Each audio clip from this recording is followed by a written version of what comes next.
burnout is a really interesting topic of conversation. It's a really interesting thing to observe in yourself because it feels horrible, but at the same time, there's also this weird sense of pride and gratification that you can derive from burnout because it makes you feel as if you have worked yourself to the point that you now can no longer work. And for me, that's quite a gratifying feeling, which is probably very toxic. And in this video, I want to talk about burnout really. And I get this video sort of requests constantly from people who are burning out and they don't know what burnout truly is and what it feels like. So in this video, I'm going to share my experience with burnout and also how you can use it to understand your limits, what you're truly capable of. And if you can establish those limits and that capability, it becomes an incredible asset that you can use throughout your trajectory, your career trajectory as an entrepreneur. They're the words, right? I'm a bit burned out at the moment. So where I'm at the moment is a state of burnout. I'm sort of coming out of it now, but I've basically been working on a project, a program for about 3 months consistently, 6 months with a little bit less consistency. But really I've been dialed in for about 90 days, monk moded. My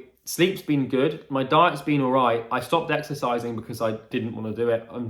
I was basically just so busy with work that as soon as I get out of bed, I would just be straight to the desk. So I threw all my habits out the window for 90 days. It was more of an experiment than anything, but I want to tell you about burnout and it'll be helpful. My name's Charlie. I built and scaled 2 companies, an agency to 7 figures, a coaching business to multi-7 figures. I have no 997 course or webinar to send you to. I have something to sell you, but I won't talk about it until the very end. So don't worry about that. You can leave before I tell you. The thing about burnout, right, is you as an entity, as a biological living organism, you have a limit. Now, whether you like it or not, that limit is something that you cannot surpass, that if you do surpass, will lead to you burning out. Now, I don't really know exactly like what burnout is from a biological standpoint. My estimation, and this might not be the truth, but my understanding of it, very limited guesswork if you'd like, is that burnout is basically a buildup of stress hormones through into your body and your mind over a period of time that eventually feels like you can't do it anymore, and then your body forces you to relax to the point where you can't work, and then obviously those stress hormones reduce and then you can go again. Here's the thing, the whole point of this video is to understand that burnout to a degree is quite helpful. I'm going to explain. So you have to realize that if you have a body and a mind, and that body and a mind has a threshold for work. And what that means is that you can only do so much over a period of time until your body and your mind eventually give way. And what I mean by give way is they will pin you down and not allow you to do anything productive. And this happened to me this week, right? So I worked myself basically to the point of like anxiety and, real stress, right?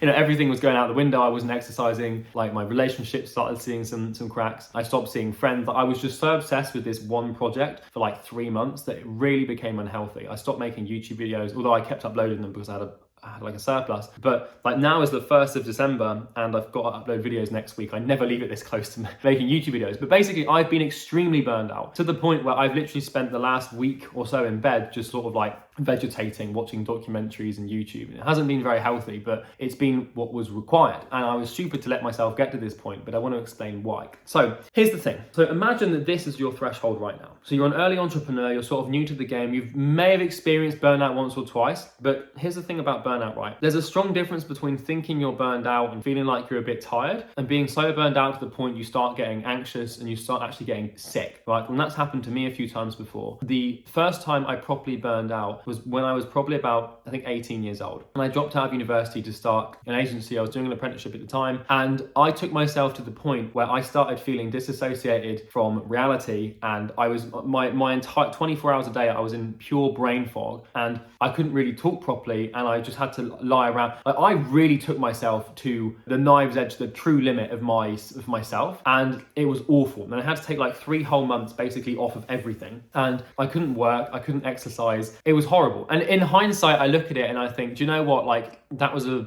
pretty stupid thing to do, but it's also been very helpful. So I am not an advocator for, grinding and working so hard that you burn yourself out, but I am an advocator for doing it once or twice so you understand your limits and what you're actually capable of. So what will happen when you burn out is you will start to experience symptoms. Now, the thing is you won't know what these true symptoms are until you actually burn out properly. And for me, the true burnout comes when I don't want to work at all, right? As in, like, it's at the point where I feel like if I worked, I'm going to have some sort of nervous breakdown. Anxiety and starting to worry about all sorts of weird things and feeling weird. Regressing to habits that I developed when I was like 15 years old, like extensive video games, scrolling through social media, and doing all sorts of stupid shit. And then also when my health starts to deteriorate. So when my immune system starts to wane, when I can't really exercise properly anymore. Those for me are the primary symptoms of burnout, and also like other things, just like feeling tense all the time and just like sort of having this period. Now I've taken myself to the point where I've had these 5 symptoms and I've gone beyond that. And I found that beyond this is just horrible. So you've got to realize that burnout happens in stages. And if you want to understand how to master your burnout, then it really helps to understand what these stages are. And you can only really understand what these stages are by taking yourself to the very end, to the point where you actually feel like you're going to have a breakdown. Now, once again, this isn't for everyone. I'm not advocating that you necessarily take yourself to the point where you have a breakdown, but I found as a young man, it's extremely helpful to understand my limits. And the cool thing about limit, right, and threshold,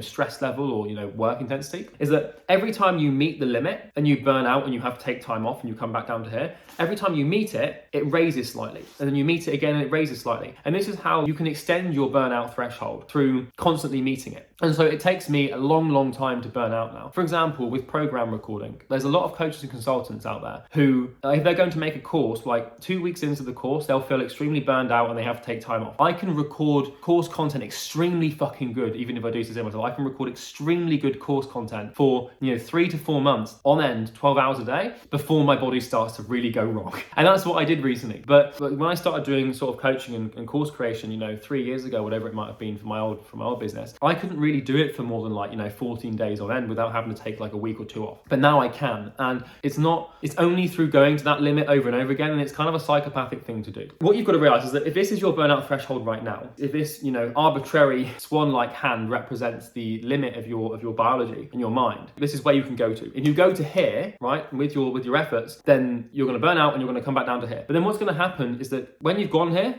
the second time you go, you'll find it's a little bit further away. And the third time you go, a little bit further. And the fourth and the fifth time and the sixth time. And so what I've been able to do is I've been able to extend my burnout threshold to the point where it's like all the way up here. And now what I try to do with my work, my average work day or my average work quarter, for example, in business, is I'll try and hover my activity like here. What this means, you want to understand your threshold and your limit, and then you want to operate at around 60 to 70% of that limit so that you can sustain consistent work. And this is what I've tried to do. It isn't something that I did recently, because when you're recording a course, if you want it to be insane and like something that people watch and they're like, holy mother of God, this is unbelievable, then it really helps to take yourself to a limit. So I knew when I started the course and making the program, the second version of the program, I knew, it's not even done yet, but I knew that I would have to take myself to this point where I become borderline anxious.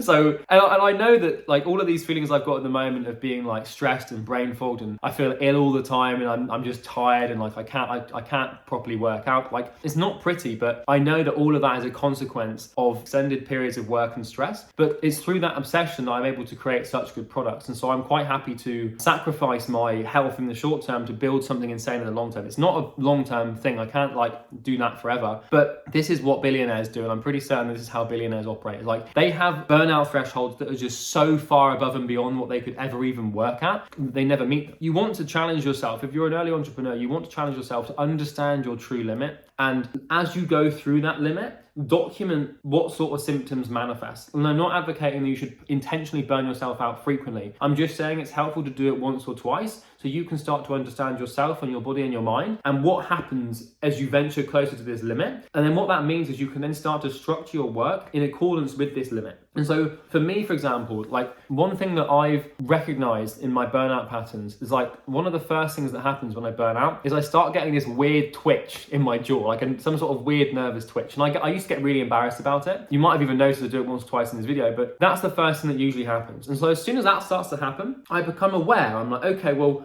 like that's tension trying to release itself through the body because of the amount of work I'm doing. And then beyond that, it starts to become like I can't work out with as much intensity as I usually can. And then what starts to happen is it just starts to domino really quickly from there into sort of anxiety, into brain fog, into fatigue, into feeling like I can't get out of bed in the morning. And then all the way, like I said, I've never taken myself to the first point I took myself to. But I was so polarized towards discipline and hard work that I ignored all of the biological signs of burnout when I was around 18. And I took myself to the point where it was just awful. It felt like I was on it felt like I was hungover constantly. And I was in this state of anxiety and like almost, I wouldn't say I was depressed because I don't know what that really feels like. I don't think I've ever been depressed. I took myself to this point. And doing that when I was really early on was quite fortunate for me because like, for example, the state that I'm in now, where I've got this sort of like, in my burnout threshold, I'm probably about like here right now. And I know that if I keep on pushing, which I could, I've got the discipline to do it, I could ignore all these signs and continue to push for another,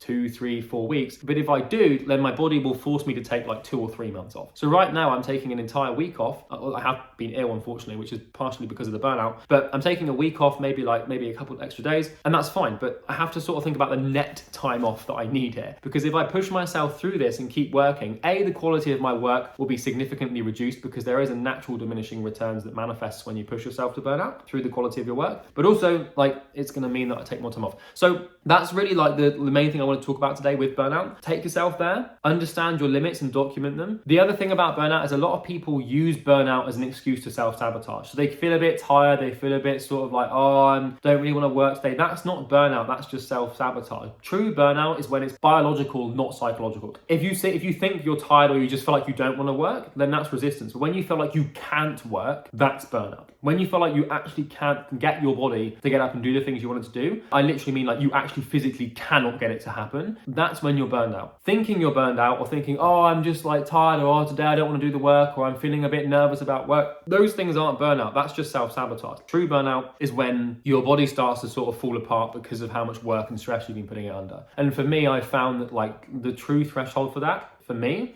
is 10 to 12 hours of work per day, obsessing over 1 or 2 specific things, and not giving myself any downtime, not sustaining good habits, and basically everything else going in the bin, and just being all about work for like 90 days. That's when I burn out.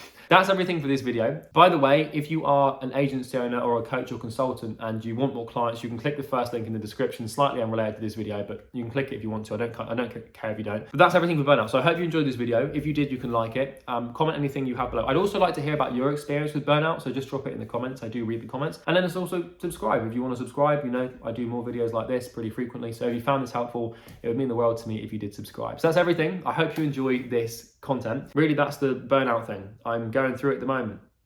And it's not pleasant, but I understand it well enough to know that I will come out the other side, and all I have to do is stay, relaxed and just sort of take it easy for a few days, and then you sort of bounce back into action. But anyways, that's everything for me. I hope you enjoyed this video. I will see you in the next one. Take care.